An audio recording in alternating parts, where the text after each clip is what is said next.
오늘은 이제 마태복음 2장에 있는 말씀, 2장 1절에서부터 12절에 있는 말씀을 통하여서 은혜를 나누러 가겠습니다. 그래서 말씀의 제목은 동방박사들이 예수님께 경배하니라 라는 말씀의 제목으로 성탄절 예배 하나님 앞에 드리겠습니다. 예, 본문의 말씀은 예수님께서 유대 땅 베들레헴에 나시자 동방에서 박사들이 예수님을 방문해 가지고 경배한 것을 기록한 말씀이에요. 아기 예수님께서 멀리 동방에서부터 온 박사들에 의해서 경배를 받았다라고 하는 건 예수님께서 이방에 의해서도 왕으로 인정을 받았다는 것이고, 또 이것은 결국 예수님께서 단지 유대인의 왕으로서만 오신 것이 아니라 만왕의 왕으로서 구원의 주님으로 오신 것을 드러내는 그러한 아주 역사적인 그러한 순간이었던 겁니다. 특히 이 아기 예수님을 유대인이 아니라 이방 출신의 박사들이 먼저 경배했다는 건 예수님께서 유대인들에게는 배척을 당하시겠지만 어디로부터는 환영을 받는가 하면 이방으로부터는 환영을 받을 것을 예표한 말씀이기도 해요. 참 아이러니한 거죠. 역설입니다. 역설. 정작 자기 백성은 예수님을 못 알아보고 자기 백성이 아닌 사람들을 통해서 본래는 자기 백성이 아닌 사람들로부터 경배를 받는 거예요. 한편으로 보게 되면 참 가슴 아픈 그런 본문의 말씀이기도 합니다. 첫 번째는 1절과 2절에 있는 것처럼 동방박사들이 예수님께 경배하기 위해서 찾아왔어요. 1절 먼저 한번 보시면은요. 1절.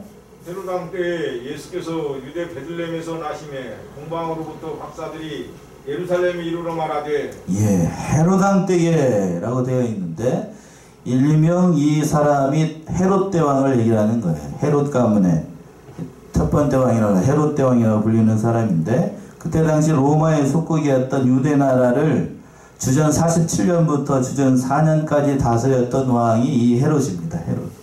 그러니까 대단히 정치적인 수완이 좋고 또 사람들로부터 인기를 얻기 위해서, 특별히 유대인들에게 인기를 얻기 위해서 헤롯 성전이라고 하는 그 대성전을 유대인들을 위해서 지어줬고, 그리고 가뭄이 들었을 때에는 세금을 감면해 주는 등 여러 가지로 선한 정치를 했던 왕이었습니다. 그러나 그 본심은 그렇게 선한 사람은 아니었습니다. 그 부인이었던 마리암네라고 하는 그 부인을, 자기 아내를 정적이 된다고 해서 자기의 그 왕을 이어나가기 위해서 그 부인을 죽여버렸던 사람이 이 헤롯이고, 그리고 몇몇의 친족들과 심지어는 자기의 두 아들까지도 아주 잔인하게 죽였던 왕이 이 헤롯입니다. 그리고 다른 왕들로, 다른 아내들로부터 10명이나 되는 아내들로부터 해가지고 15명의 자녀를 낳을 정도로 대단한 그런 수완가였어요. 우리나라로 치게 되면 조선시대의 연산군을 연산할 정도로 아주 흉폭하고 잔인하고 거의 광기에 가까운 정치를 했던 왕이 헤롯입니다. 그래서 그 아들 때, 그리고 그 아들 때 연이어서 게르리서 헤롯 가문이 그 예수님 때에 통치를 하게 되는데, 아주 예수님하고는 원수지간의 관계예요. 원수지간의 관계. 그러니까 별로 그렇게 선한 왕은 아니었습니다. 그래서 그 왕 때에 예수께서 유대 베들레헴에서 나셨습니다. 이 회소를 헤롯이 다뤘을 때에 예수님께서 예언하신 그대로 유대 베들레헴에서 태어났습니다. 그때 동방으로부터 박사들이 예루살렘에 찾아와가지고 그 말을 하는 거예요. 동방으로부터 박사들이 예루살렘에 이르러 말하되, 이 동방은 이스라엘의 동쪽에 있는 지역 가운데 한 지역을 얘기를 하는데, 본문의 기록상으로 보게 되면 이곳이 어디인지 정확하게 알 수는 없습니다. 천문학이 발달하고, 그때 당시에 점성학이라고 얘기하는데, 점성학이 발달했고 상당히 많은 유대인들이 거주하고 있었던, 그리고 구약 성경에 있는 예언의 말씀들은 어느 정도 알고 있었던 사람들이었던 것으로 보여요. 그래서 여러 가지 정황상 아마 바벨론으로 추정하는 사람들이 많습니다. 이 박사들이 그러니까 메시아를 기다리고 있었던 것 같아요. 정황성을 봤을 때에. 그래서 그 유대 땅에 그렇게 기다리고 있었던 유대인의 왕이 난다는 사실, 그리고 실제로 난다는 것을 알고 유대인의 왕이 어디에서 날 것인가를 경배하기 위해서, 또 예루살렘까지 와가지고 예수님 앞에 경배하기 위해서 이렇게 찾아왔던 겁니다. 2절의 말씀이죠. 2절 보시면 유대인의 왕으로 나신 이가 어디 계시뇨? 우리가 동방에서 그의 별을 보고 그에게 경배하러 왔노라 하니. 예, 유대인의 왕으로 나신 이가 어디 계시뇨? 동방의 박사들이 이제 예루살렘에 딱 들어와가지고 그 왕에게 찾아가 헤롯 왕한테 찾아가가지고 유대인의 왕으로 나신 이가 어디 계시뇨? 라고 얘기를 했던 거예요. 이들의 생각은 그렇습니다. 유대인의 왕으로 오니까 당연히 어디에다 난다고 생각을 하죠. 상식적으로 생각하면 예루살렘에서 난다. 유대의 그 당시 수도였던 예루살렘에서 난다는 것을 생각을 했던 거예요. 그래서 바로 가가지고 헤롯 왕한테 가가지고 그 역사적인 배경이나 뭐 그런 거 생각하지 않고 바로 가가지고 유대인의 왕으로 나신 이가 어디 계시뇨? 라고 물어봤던 겁니다. 유대인의 왕이라는 것은 단순히 유대 민족을 다스리는 왕만을 의미하지 않고 그 이상의 의미를 포함하고 있는 거예요. 즉 다윗의 자손이 유대인에게는 메시아라는 지칭이라는 단어라고 한다라고 하면 유대인의 왕이라는 것은 이방인들에게 있어서 그 메시아를 의미하는 거니까요. 메시아가 어디 있느냐라고 얘기를 했던 거예요. 그래서 뭐라고 그랬냐면 중반절에서 그랬죠. 우리가 동방에서 그의 뭐를 보고 왔다고요? 별을 보고 왔다. 박사들이 동방에서부터 그 별의 인도를 받아서 지금 여기까지 왔다는 거예요. 그래서 그 별, 박사들의 인도한 별이 어떠한 별일까를 놓고 오늘날 여러 가지로 생각하는 사람들이 많습니다. 그래서 하나님께서 어떠한 해성을 보냈는지 아니면 어떠한 신비한 별을 직접 박사들 앞에 이렇게 마치 뭐처럼요? 횃불 들고 반딧불 아세요? 횃불 들고 이렇게 인도하는 것처럼 박사들 앞에 직접 나타나서 인도했는지 그건 어떻게 됐는지 알 수는 없지만 그러나 실제로 박사들 동방에서부터 유대 땅까지 인도했다는 것은 틀림없는 사실입니다. 역사적인 사실이에요. 그래서 오늘날 창조과학이라고 하는 그 과학자들이 있는데 성경을 그 과학적으로 살펴보기 위해서 모였던 우리나라에서 지금 활발하게 운동하고 일어나고 있는 창조과학이라고 하는 그 과학자들이 있는데 그 과학자들에 따르게 되면 그 토성과 목성이 몇백 년마다 한 번씩 그 일이 있다고 하는데 둘이 만나가지고 공중에서 댄스를 춰요. 이렇게 그 댄스를 추는 그 모습을 보고 아마 왔을 것이다 라고 이렇게 얘기하는 사람들도 있습니다. 어찌 됐든지 간에 하나님께서 그 별을 보내가지고 박사들을 어디까지? 이스라엘, 유대까지 그들을 인도했던 거예요. 그래서 그에게 경배하러 왔다. 그러니까 그 예수님에게 유대를 다스리고 있는 그 왕이 나셨으니까 세상에 다스리실 메시아가 났으니까 그 모든 인간에게 복을 주시는 그 메시아가 났으니까 그분에게 경배하기 위해서 그 멀고 먼 길을 찾아왔던 겁니다. 그러니까 이 사람들은 단순히 경배하기 위해서 여기만 찾아온 게 아니고 진심으로 그 예수님 앞에 모든 것을 바쳐서 예배하기 위해서 그 자리에 찾아왔던 겁니다. 그래서 사도 요한은 이렇게 얘기를 하고 있죠. 요한복음 4장 23절 24절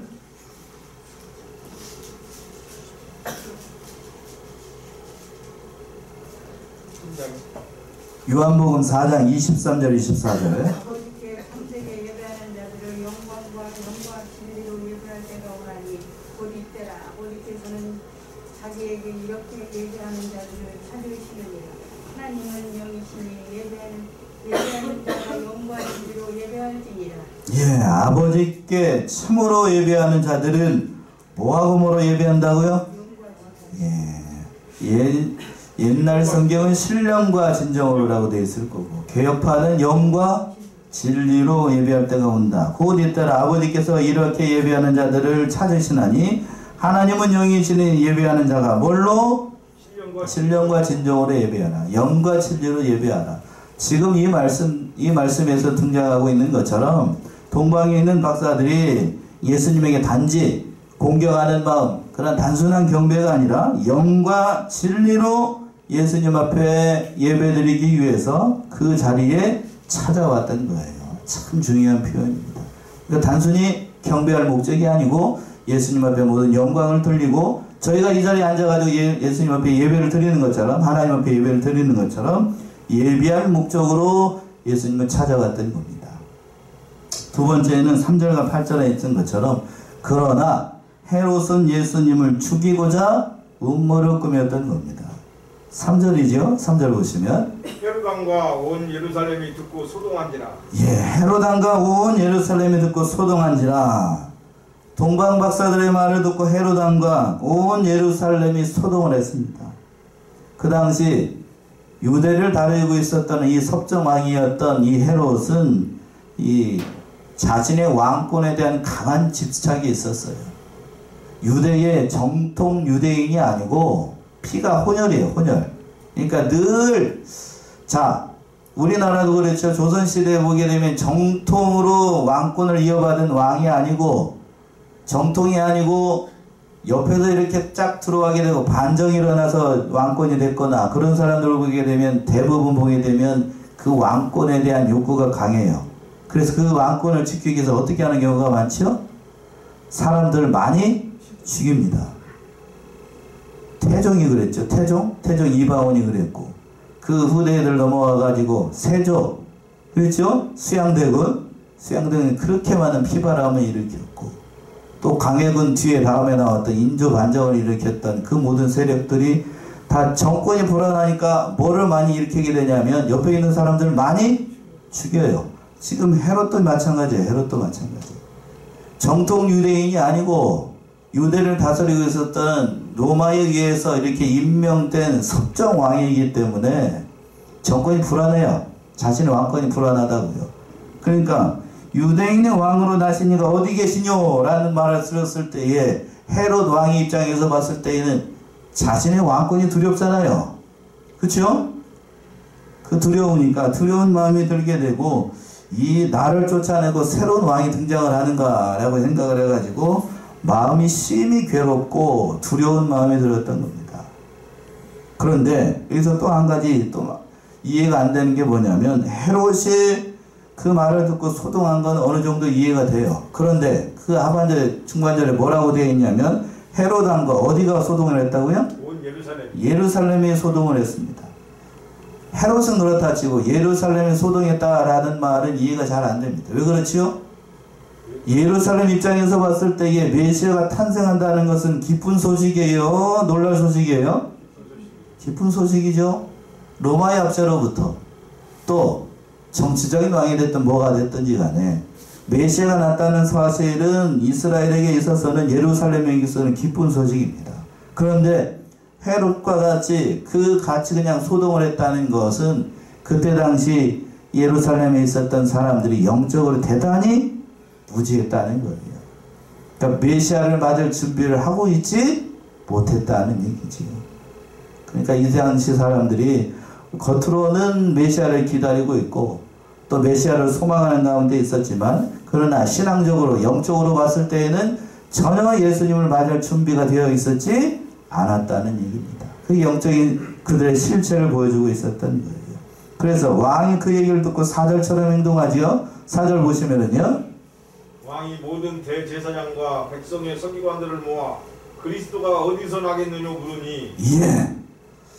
왕이 모든 제사장들과 백성들의 서기관들을 모아가지고 헤롯 왕이 박사들의 말을 듣고 난 다음에 거기에 있었던 모든 대제사장들 백성의 서기관들을 불러 모아가지고 뭐라고 물어봤지요? 그리스도가 어디서 나겠느냐라고 물어봤습니다. 박사들은 앞에 3절에서 뭐라고 그랬죠? 2절에서 뭐라고 그랬어요? 2절 다시 한번 보세요. 유대인의 왕으로 나신 이가 어디 계시뇨? 예. 누가 그랬죠? 그리스도라고 그랬나요? 누구라고 그랬나요? 유대인의 왕이라고 그랬습니다. 그런데 이 헤롯은 뭐라고 얘기를 하고 있어요? 그리스도가 어디서 나겠느냐라고 물어봤습니다. 즉 동방박사들은 유대인의 왕이라고 했는데 헤롯은 뭐라고 얘기를 했어요? 그리스도라고 얘기했습니다. 이 말인 즉슨 헤롯은 그리스도에 대해서 알고 있었다는 얘기인가요? 모르고 있었다는 얘기인가요? 알고 있었다는 얘기죠. 알고 있었다는 얘기예요. 그러니까 몰랐던 게 아니고 자기도 잘 알고 있어요. 구약 성경에 대해서 어느 정도 알고 있었다는 얘기예요. 그러니까 유대인의 왕을 기다리고 있었던 그 유대인들의 심정을 알고 있었고, 그리고 구약 성경에서 예언되어 있었던 모든 그 그리스도, 이스라엘 언어로 얘기한다라고 하면 메시아가 온다는 사실을 이 헤롯도 알고 있었다는 얘기예요. 그러니까 동방박사들이 유대인의 왕이라고 얘기를 했을 때 자기는 유대인의 왕이 아니고 누구를? 그리스도라고 이렇게 얘기를 했던 겁니다. 그러니까 헤롯은 지금 태어났던 이 아기 예수님이 메시아라는 사실을 알고 있었기 때문에 두려운 마음이 더 들었던 거예요. 두려운 마음이 더 들어가지고 자기에게 있었던 그 왕권을 지키기 위해서, 앞에서도 얘기했죠. 심지어는 자기 부인과 또 누구까지? 자기 아들까지 죽였던 사람입니다. 그러니 자기 왕권을 지키기 위해서 예수님 하나 죽이는 거는 일도 아니에요. 누구도 죽였으니까요. 자기 부인도 죽이고 자기 아들도 둘씩이나 죽였는데 자기랑 피도 한 방울 안 섞인 그 예수님을 죽이는 건 그건 일도 아닙니다. 일도 아니에요. 그래서 뒤에 가서 보시면 다시 한번 더 잘 나오게 되지요. 그래서 5절 6절 보시면 5절 6절. 가로되 유대 베들레헴이 오니 이는 선지자로 이렇게 기록된다. 또 유대 땅 베들레헴아 너는 유대 고을 중에 가장 작지 아니하도다. 위에서 한 다스리는 자가 나와서 내 백성 이스라엘의 목자가 되리라 하였음이니이다. 예. 그래서 어디서 나겠느냐? 그리스도가 어디서 나겠느냐? 라고 물어보니까 어디서 난다고 그랬냐면 유대 베들레헴입니다. 서기관들이 예수님이 나실 곳을 정확히 성경에서 어디에 있는지를 알고 이렇게 잘 얘기를 했던 겁니다. 그러니까 서기관들은 어떤 사람들인가 하면 성경을 기록하고 보존하고 해석해가지고 백성들에게 그 성경을 가르치는 사람이 누구있냐? 바로 서기관들입니다. 그러니까 서기관들은 지식적으로는 성경에 대해서 잘 알고 있었습니다. 그러나 아는 거하고 믿는 거하고는 달라요. 서기관들은 그러니까 성경에 있었던 그 메시아에 대해서 믿는 바는 없었다는 얘기입니다. 그래서 서기관들이 6절에 있는 것처럼 미가 5장 2절에 있는 말씀을 인용을 해가지고 유대 땅 베들레헴에서 날 것을 이렇게 예언되어 있습니다 라고 정확하게 얘기하죠. 미가 5장 2절 한번 봅시다. 구약성경 미가 5장 2절.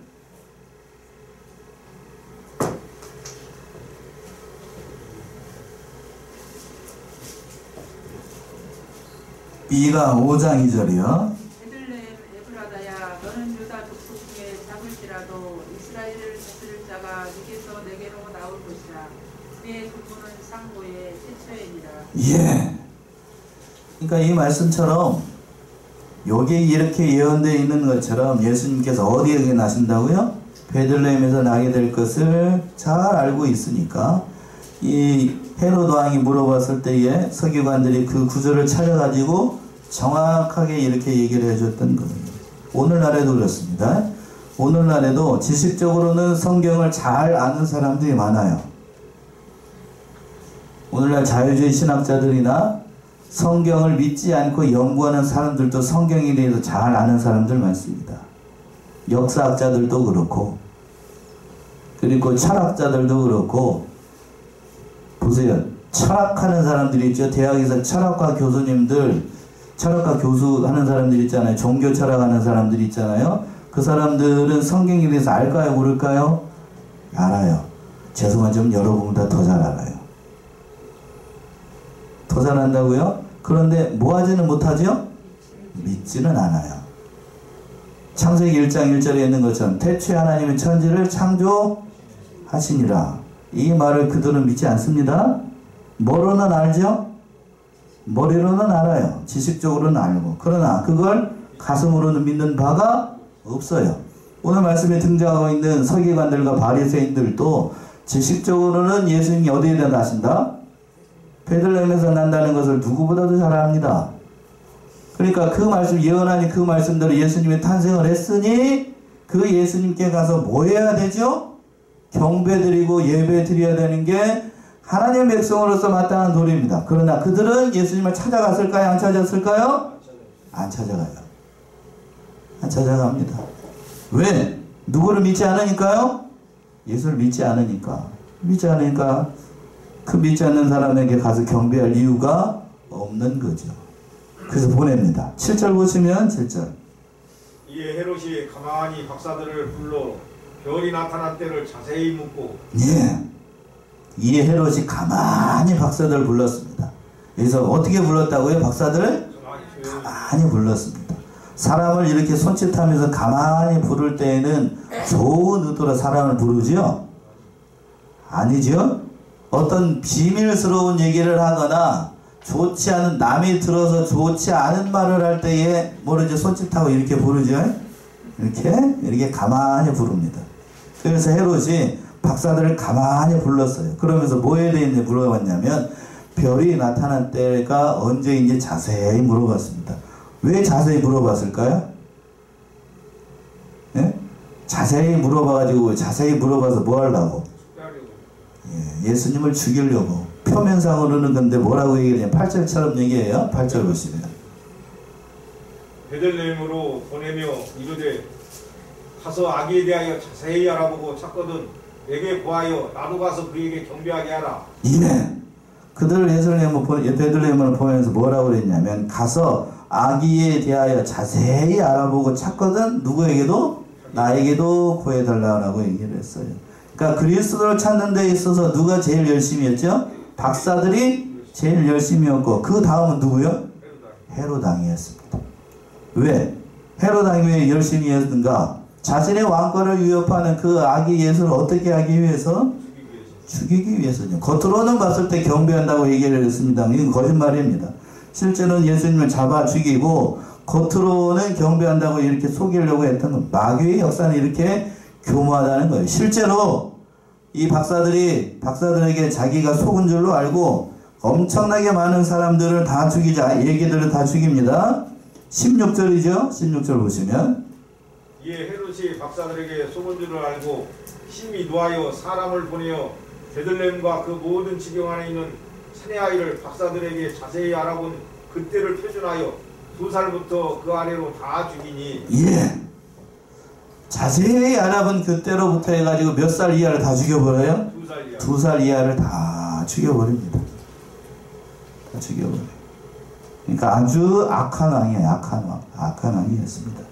그래서 마지막으로 세 번째 9절과 12절에 있는 것처럼 별의 인도를 따라서 이 박사들이 아기 예수님께 마지막으로 경배하게 됩니다. 9절 10절이죠. 9절 10절 보시면 박사들이 왕의 말을 듣고 갈새 동방에서 보던 그 별이 문득 앞서 인도하여 가다가 아기 있는 곳 위에 머물러 섰는지라 저희가 별을 보고 가장 크게 기뻐하더라. 예. 박사들이 왕의 말을 듣고 헤롯 왕의 말을 듣고 그 이제 밖으로 나아갔더니 동방에서부터 자기들을 인도했던 그 별이 다시 짠 하고 나타났어요. 박사들이 이제 베들레헴까지 가는 길 동안에 그 야기들 자기를 인도했던 그 별이 나타나서 예루살렘에서 다시 베들레헴까지 예수님이 계신 곳까지 별이 친히 인도했던 겁니다. 하나님께서 그렇게 역사를 하셨던 거지. 또 그리고 난 다음에 중반절에서 그랬죠. 저희 10절에서 그랬습니다. 저희가 별을 보고 가장 크게 기뻐하더라.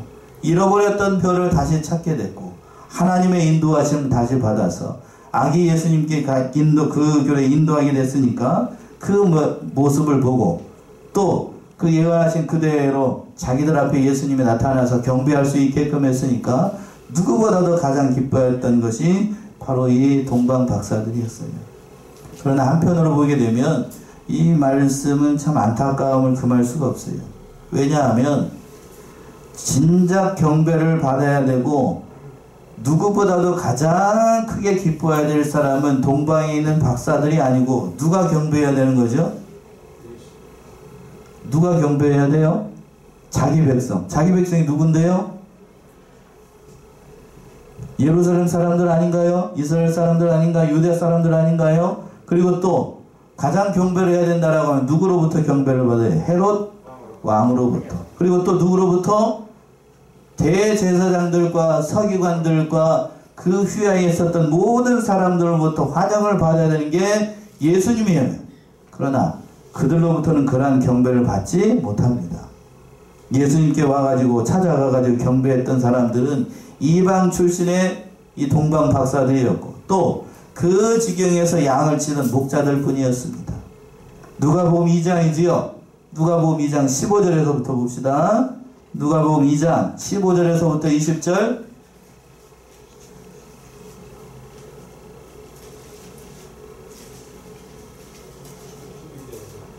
누가복음 2장 15절에서부터 20절. 천사들이 떠나 하늘로 올라가니 목자가 서로 말하되 이제 베들레헴까지 가서 주께서 우리에게 알리신 바 이 이루어진 일을 보자 하고 빨리 가서 마리아와 요셉과 그 위에 누인 아기를 찾아서 보고 천사가 자기들에게 이 아기에 대하여 말한 것을 보아니 듣는 자가 다 목자의 말하는 일을 기이 여기되 마리아는 이 모든 말을 마음에 지키어 생각하느니라. 목자가 자기들에게 이르던 바와 같이 듣고 본 그 모든 것을 인하여 하나님께 영광을 돌리고 찬송하며 돌아가니라. 예, 15절에서 그랬습니다. 15절 보시면 천사들이 떠나 하늘로 올라가니 누가요? 누가?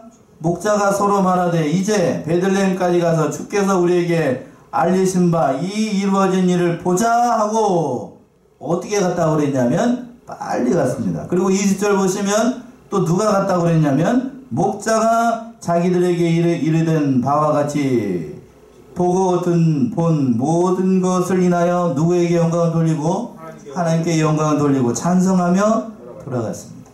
그러니까 예수님께 와가지고 아기 예수님께 와가지고 경배를 드렸던 건 성경상으로 보게 되면 두 부류의 사람들입니다. 첫 번째는 누구로부터 왔죠?